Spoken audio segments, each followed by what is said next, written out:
Beth and Rip just can't escape tragedy. Every time they try to build a peaceful life together, something destroys it.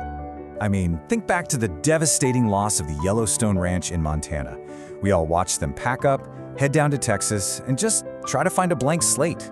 They bought this beautiful new property, painstakingly rebuilding their lives literally from the dirt up. And for a fleeting second there, it really looked like happiness was on the table. It felt like they had finally outrun the ghosts of Montana. But then, episode 3 dropped. And man, it completely shattered that illusion. In the blink of an eye, this dream they were building violently morphed into a total nightmare. Section 1. The Texas Tragedy. The reality of what just hit this new ranch is nothing short of a massive emotional gut punch. The absolute biggest shock comes when Everett steps in and confirms what we were all terrified of: foot and mouth disease. Look, this isn't just some minor seasonal sickness. It's a highly contagious, incredibly aggressive viral infection. Early on, you kind of hope, okay, maybe it's manageable, a small localized quarantine, right? But by the end of the episode, the sheer terror fully sets in. We're watching how terrifyingly fast this infection is ripping through their herd. Cattle are dropping left and right, and suddenly Beth and Rip's entire future, the literal blood, sweat, and tears they just poured into this land, is in immediate existential danger. Section 2, start with a bullet. And as we look at what's coming next, the implications get incredibly dark. So, episode 4 is officially titled Start with a Bullet. Just let that sink in for a second. That title alone is utterly chilling.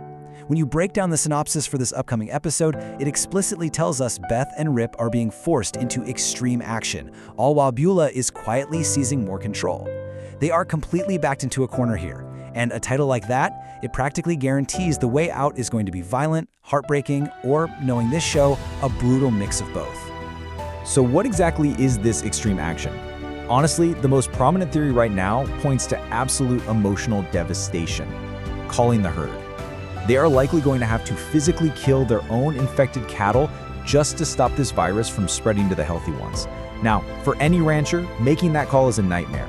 But for Beth and Rip, this isn't just a business loss. It's not about the money. This ranch represents their literal second chance at life.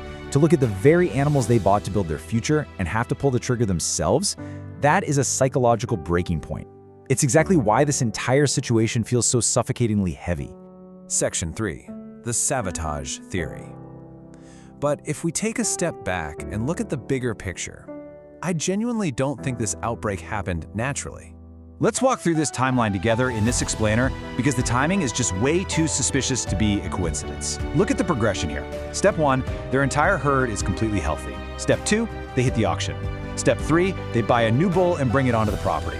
And step 4, almost immediately after this specific animal arrives, boom, the outbreak starts. It is way too perfect. Even Rip, with decades of ranching instincts, immediately suspects this new bull is the carrier. The pieces fit together flawlessly. But they fit together exactly like a trap. And here is where the breakdown gets so much darker.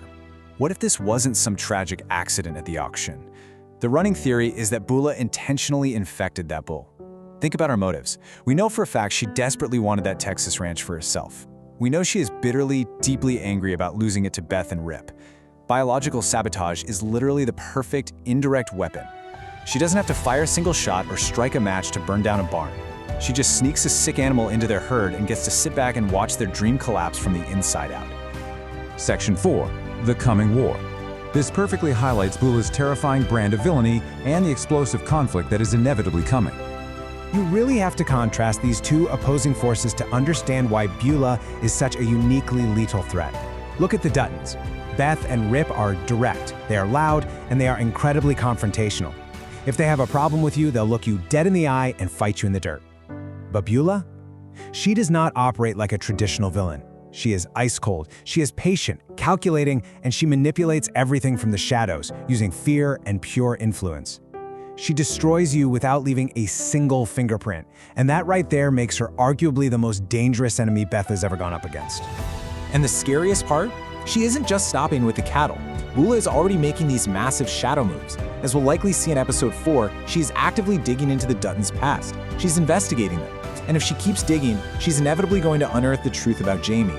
We all know the absolute atomic bomb that secret represents. If Bula exposes that, Beth and Rip won't just lose their herd, they could lose absolutely everything: the ranch, their freedom, their very lives. The tension building up right now is off the charts. Which leaves us with one massive, terrifying question. What happens when Beth finds out?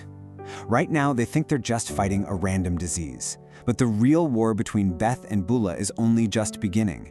Because the exact second Beth connects those dots, the moment she realizes this tragedy wasn't nature but a calculated, intentional sabotage meant to destroy her second chance, the gloves are coming off.